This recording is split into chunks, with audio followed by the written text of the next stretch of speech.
This is John Cola with GrowingYourGreens.com. I have another exciting episode for you. We're coming at you from Baltimore, Maryland once again. And we're actually here in the Hamilton district of Baltimore for a very special episode for you guys to let you guys know how you can grow on a roof. I'll be thinking, John, what do you got? Some downtown area? What's this have to do with growing? Well, we're actually outside the Hamilton Tavern. And the Hamilton Tavern is growing vegetables and herbs and fruiting crops up on the roof. You can kind of see some structures up there and some sunflowers that grow real tall. But what I'm here today to share with you guys is how you can grow food in containers on your roof, or even if you don't have a roof, you can just put it on your patio. It really is super simple to grow food in containers, and we're gonna go up top to show you guys how the Hamilton Tavern is doing just that. So now we're going up the stairways at the top to check out this rooftop garden. Wow, man, this is completely amazing. All these containers growing up on this roof. We're up on the roof of the neighbor's place, and this is just an empty roof. I mean, there's tons, millions of empty roofs all throughout the country. And I think a better use of a roof, because they do get a lot of sun, as long as the weight can be supported, is to grow food. And that's what they're doing behind me there. Let's go ahead into that garden. Check it out, man, this is totally cool. I mean, you could see some of the roofs around me, they're totally empty, but what better space for a roof that gets a lot of nice sunlight than to grow some plants? So what they're doing up here specifically, they're using these standard recycling bins that are nice and heavy duty, probably UV stabilized, popped a couple holes on them, literally put them on 4 bricks to get them up off the ground so they'll have good drainage, and they ran drip irrigation to each one, and they're growing lots of food. The ones in the back here behind me actually have some cilantro that's currently into flower. They got things like sunflowers and even marigolds. I'm looking at some kale there. So I'm happy to say this is one of the best examples of container gardening I've ever seen, and it's even being done on a roof. They have all these different recycle bins, which are nice heavy-duty totes. They popped a couple holes in. They filled it with some rich organic compost and potting soil mixture, and put a drip irrigation system in, so it's going to save water and not leak too much water onto the roof. Plus they also got little metal hoops that you could use to put cloth over to protect the plants. What we're going to do next is actually I'm going to sit down and share with you guys some of the things that I would put in the soil, and also their irrigation, which are 2 essential components to making a container garden such as this one work successfully. And this is a fairly easy setup they did. These recycle bins are actually nice, thick, heavy wall plastic. They literally drilled a whole bunch of holes in the bottom of them, stuck a brick under each corner, and filled it up with a good potting soil mixture. That's very important. You can't just use dirt out of your garden, out of the yard. Looks like they have some nice, rich black soil here. I'm confident they're using some things like compost, worm castings. Hopefully they're using their rock dust. You also want to ensure it drains well and has some perlite in there, as well as some coconut coir or peat moss to help retain the moisture. Since we are on a roof, you do want to be concerned with how heavy each one of these containers weigh and the load that the roof can support, because you do not want to overload your roof. Some roofs are not designed for additional weight on them, so then you'd want to almost do a soilless or near soilless medium that's going to be a lot lighter and not retain and hold the water. I mean, just trying to lift this thing up, man, it must weigh like 60 pounds. So 60 pounds times like 80 of these guys, that's definitely some extra weight. So you want to make sure that your building can handle that if you're going this route. For the irrigation, it's really simple.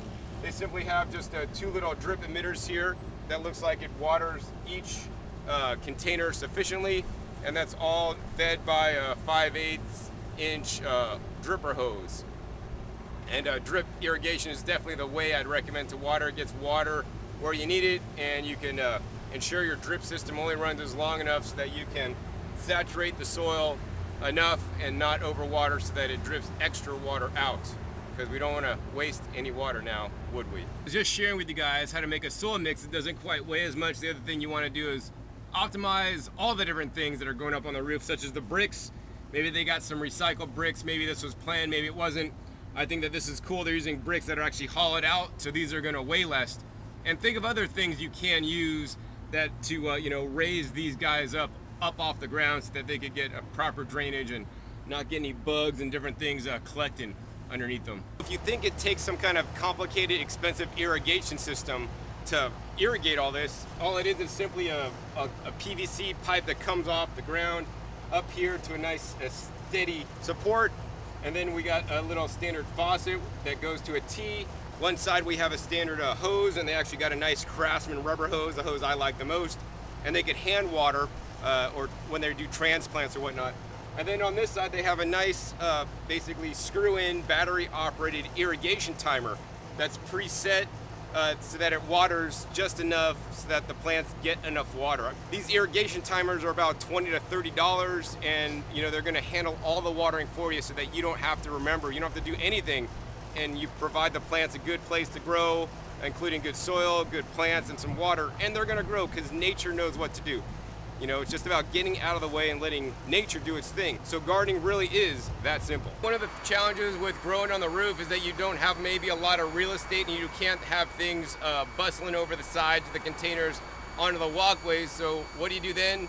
You put up some trellises, and since you can't hammer stakes into the ground, this is a very unique way they've determined to make a trellis system. So I'm going to share with you guys that next. What they've simply done here is they took a 5-gallon bucket, filled it up with concrete, and stuck in like a 2x4 out of it to make some posts. And they did this one at each end, and then they basically tied it together at the top, and then they put up a nylon string trellis, which is relatively light. In addition, across the top, actually, they put up some shade cloth to give some plants, you know, just a little bit of shade, so maybe they'll produce better in this particular climate. If you're wondering what they planted in each of these containers, I'm going to share with you guys now. So it looks like in general they got different containers, and they have a whole selection of different things. Some containers might just have herbs, so there's a container with just mint, which is a good thing to grow in its own container. I mean, they'll probably have mint for a long time just with one container full. This one has a whole bunch of sage and some marigolds. They have other containers just with mint, others with just spring mix or mesclun mix, and others with something like this, little cherry tomatoes growing up the top, trellised up. And then actually also they got things like basil planted as the understory, as well as some chives here. Definitely good to maximize the use of the space, which will also help prevent evaporation of the water on the soil. The more greenery you could grow down below, the less the sun could hit the soil, the less evaporation you're going to get. So this is my preferred method instead of using mulch to conserve the water and keep it in the soil. So one of the benefits of the tavern just down below by growing its food on top is that, number one, it's going to be a lesser food expense. I mean, food, especially here on the East Coast, is quite expensive because most of it's shipped nowadays from California. Growing your food on your roof is definitely a good use of space that would otherwise be unused. Also, it's going to lower your food costs. Plus, it's going to differentiate you from your neighbors. How many other your neighbors or taverns in town grow their own food too? Food you grow that is harvested fresh is also going to taste better. And it's more of a local food system that's more sustainable than transporting food all over the country. I also want to encourage you guys, besides, even if you don't have a tavern, to grow your own food on your rooftop or in your garden so that food does not have to travel as far. Most food travels, like 1,300, 2,000 miles before it gets to you. Well, literally with a few steps up a ladder, you could have food right where you need it, on your roof. One of the things I like to mention is that they've done really well with creating diversity up here in this little container garden on the roof. It's amazing. They got so many different varieties of herbs, vegetables, and fruiting crops growing. I mean, just in this one, they got some little hot peppers that looks like they're ripening up very well. And down over here, they got some basil, and in the same container, they also got some tomatoes. Right behind, they're growing things such as the borage, which is the delicious edible leafy green, but you could also eat the flowers as well. So I want to share with you guys what's in a few more containers here on the roof here. They got some leafy greens growing. I always encourage you guys to grow some leafy greens. After all, the name of my show is Growing Your Greens, and it's growing your greens for a reason, because leafy greens are the most nutrient-dense crops on the earth. What does this mean? That means they have the most amount of nutrients with the least amount of calories. So these are the crops that are going to feed your body, give you the nutrients it needs without all the calories. And so in this day and age, most Americans are eating foods that are high in calories and low in nutrition. This is known as eating fast foods. So I don't want you to eat fast foods of today. I want you guys to eat fast foods of the yesteryear, which are simply the leafy greens, because literally greens grow everywhere. You can pick them and eat them. And actually these ones, arugula, grow particularly fast. So you could grow them, harvest them, and eat the fast foods out of your garden instead of out of the fast food joints. Here's yet another little container garden, and this one looks like they just have planted a mesclun mix Looks like it's all growing really nice and tight. They're gonna maximize their production, and these leaves are ready to clip off now. Another cool thing they're doing is that they have these little wire here just attached onto the handle all up over the top to make a little hoop so that they can protect these, you know, if they need to, from the elements, from the weather, or just from the bugs. So yeah, this is definitely thought out and a well-designed approach to growing food on a roof. The last thing I want to share with you guys today, because I gotta get going here, are these guys. These are the indigo rose tomatoes. They look totally beautiful. They've been putting out a lot of fruit. In addition, they got some cilantro that they're letting go to flower and seed. It's actually attracting the bees and beneficial insects, as well as these really cool looking caterpillars you guys can't see on the camera. But nonetheless, I've definitely had a fun time here showing you this rooftop container garden. And I want to let you guys know that you can do it too. Whether you have a roof to put containers on, whether you have a patio, balcony, or even the sidewalk in front of your home, you can grow in containers, whether they're recycling bins like this or whether they're just standard nursery pots. I always encourage you guys to try to reuse items whenever possible instead of buy items anew, and Craigslist is an excellent source for that.